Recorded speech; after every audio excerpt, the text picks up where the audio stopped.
Em um banquete, o que nós temos aqui é um banquete na casa de Agaton. E ele convida as pessoas para este banquete e eles farão uma espécie de elogio ao amor. E neste elogio ao amor, cada um vai falando a sua visão do amor. O que é o amor para ele, de como surgiu, qual a origem do amor, onde está o amor, etc.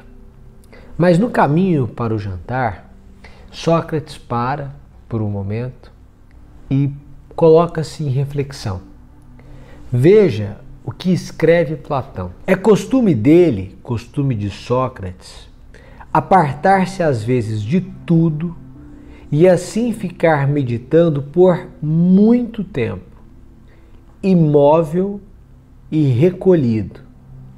É um velho costume. Deixa eu repetir aqui. É um costume dele apartar-se às vezes de tudo e ficar meditando por muito tempo, imóvel e recolhido. É um velho costume. Às vezes a gente fica procurando a sabedoria e não percebe que a sabedoria mora na meditação. Porque qual é o costume de Sócrates? Um velho costume. Apartar-se às vezes de tudo. Uma vez eu fiz um Think Weekend, foi maravilhoso. Eu fui para um hotel na sexta, saí no domingo, fiquei sem celular, levei vários livros de vários temas diferentes para ir lendo e tendo ideias. Vocês não têm noção do tamanho das ideias, da quantidade de ideias que eu tive naquele fim de semana. Mas foi espetacular. O que eu quero sugerir a você? Que você, aqui ainda não é nada do desafio, a gente vai chegar, calma. Que você veja isso de Sócrates e entenda. Se você quer se tornar uma pessoa mais sábia, mais sensata, com uma visão maior, melhor, mais apurada, você precisa apartar-se às vezes de tudo e ficar meditando por muito tempo. Não é 5 minutos depois você voltou, não. É a ideia dele imóvel e recolhido. Então, gente, às vezes pega uma manhã, fica sozinho uma manhã, em um sábado, sai, vai para um parque que seja da sua cidade e fique sentado em um banco lá. Você não conhece ninguém ali. Torça para nenhum conhecido aparecer. Aí você se senta e você fica pensando na vida. Pensando na vida. O que te incomoda? Me incomoda isso. Por exemplo, a ausência de frutos no meu relacionamento. Sempre é um relacionamento superficial, sempre é um relacionamento que não se mantém, o meu desânimo no casamento, alguma coisa. E aí você vai destinar essa manhã para buscar essa sabedoria com você. Por que você está incomodado? O que você poderia fazer para melhorar? Quem é essa pessoa? Quem é essa pessoa para você? Qual a importância dela para a sua vida? Quem é você perto dela? Quem é você longe dela?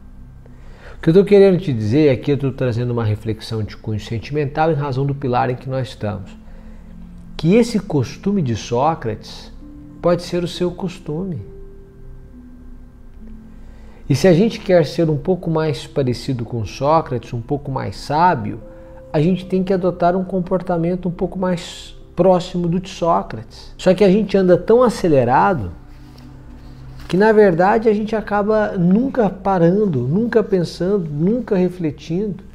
E a vida é apenas uma sucessão de fatos guiados pela conveniência do momento. Nem sempre convenientes, com o nosso plano de longo prazo, nem sempre de acordo com a nossa essência. Aqui é uma sugestão para você levar para a vida mesmo. Por que a gente tem falado em amor? Porque o amor torna você uma pessoa melhor do que a pessoa que você era.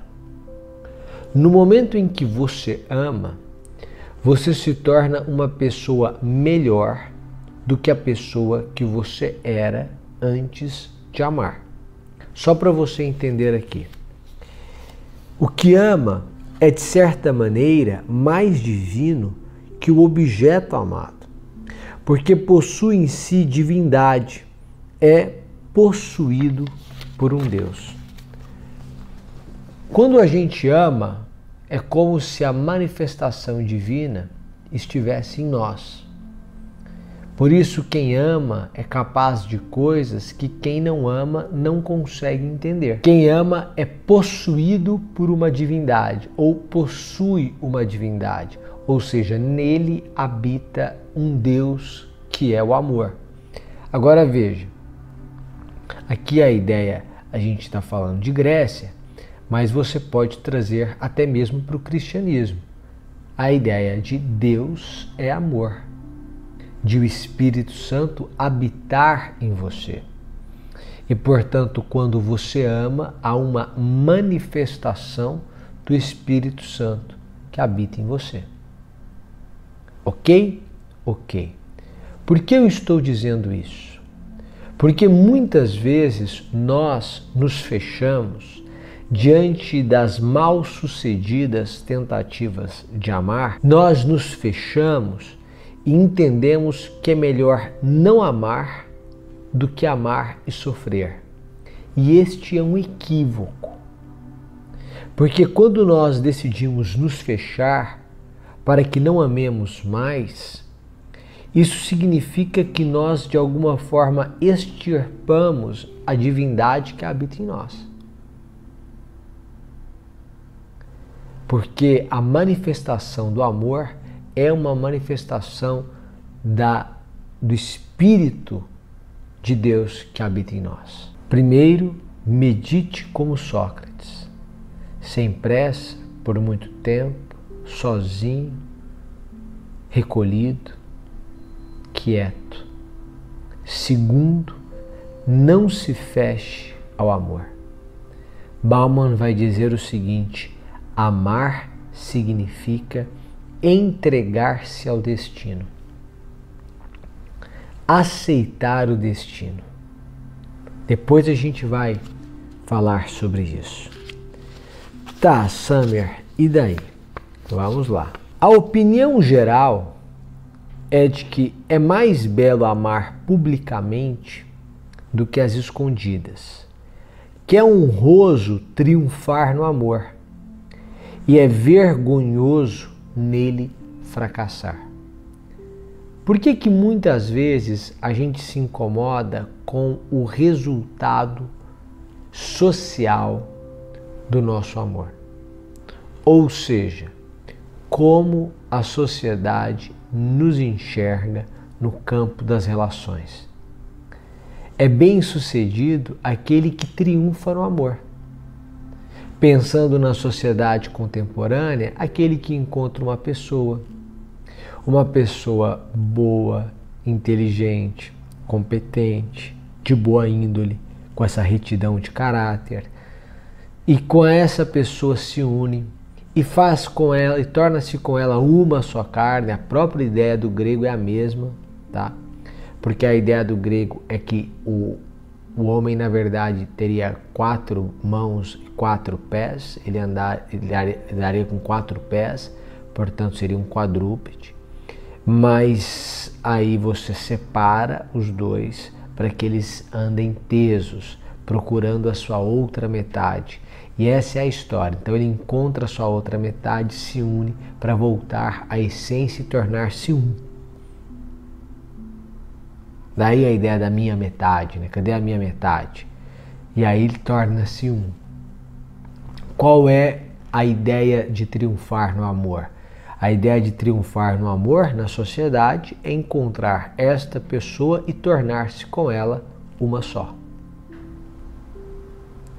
De maneira que é vergonhoso fracassar no amor. E talvez seja justamente esse o incômodo que você sente. Você que não encontrou o amor, ou que até aparentemente encontrou, mas se sente fracassado. A pessoa está solteira há muito tempo, ela tem uma noção, às vezes não declarada, mas um sentimento de que ela fracassou no amor. Ela perdeu a esperança de amar. Então, em uma sociedade que aplaude o amor público, não poder publicizar um amor significa assumir um fracasso. E aí isso mostra por que nós queremos um amor. Isso mostra também, não só por isso evidentemente, porque nós queremos explicitar esse amor. A pessoa começa a namorar e para ela é fundamental que as outras pessoas tomem conhecimento disso. É fundamental que ela poste isso, que ela coloque nos stories isso, porque isso evidencia um amor, o triunfo no amor. Nós fomos educados assim, isso não é novidade, isso é a realidade, essa é a realidade. E é preciso que a gente entenda por que vem este sentimento em nós.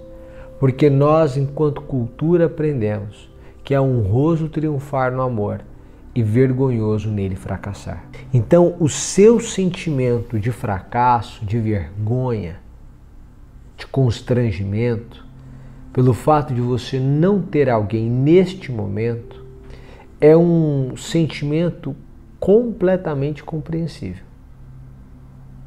Ok? Ok. Sinta-se acolhido neste ponto.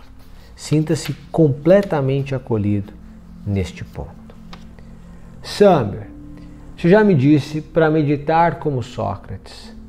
Você já me disse agora, olha, eu acho que você não precisa se sentir constrangido, né? Mas eu entendo o seu constrangimento porque esta é a nossa cultura. Tudo bem. Mas qual é a importância do amor? O amor devolve à pessoa a sua juventude. Entenda, o amor devolve a você a sua juventude. Quando você está bem com o amor, você se sente mais jovem. Concorda comigo? Olhe para você. Você se sente mais jovem quando ama. A pessoa tem 70 anos, viúva, começou a namorar, tem 70 anos. Ah, mas uma mulher de 70 anos vai namorar como uma pessoa de 70 anos, gente. Mas ela começou a namorar, ela se sente jovem. Ela se sente jovem. Um homem tem 50 anos, começou a namorar, ele se sente um rapaz de 18. O amor rejuvenesce o ser humano. Veja, Eros é o mais moço de todos os deuses. A sua juventude é eterna. O que isso quer dizer? Quer dizer que quão mais bem-sucedido você for no amor, mais jovem você se sentirá. Você já viu casais jovens, jovens em seus estilos? Há casais que têm 50 anos e os dois estão na balada. Tá tudo certo. Há casais que têm 50 anos e os dois estão lendo um livro em um hotel, fazenda, um refúgio, etc. Também tá tudo certo. Mas há neles uma concordância e uma vitalidade própria da juventude. Porque o amor devolve a sua juventude. E às vezes você está se sentindo velho porque você não não tem experimentado o amor. Então veja você, todos esses destaques que eu estou fazendo para você aqui, deixa eu só abrir aqui, pronto. Que na verdade, se você não entender que a juventude está aí, que essa valorização do amor e do mais elevado padrão de amor significa tornar-se jovem, manter-se jovem, você vai ceder e vai fechar seu amor. E aí mora aquele erro que eu te falei.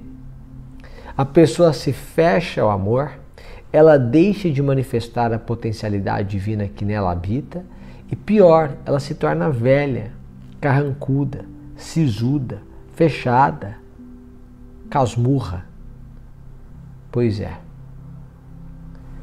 A gente precisa recuperar essa juventude.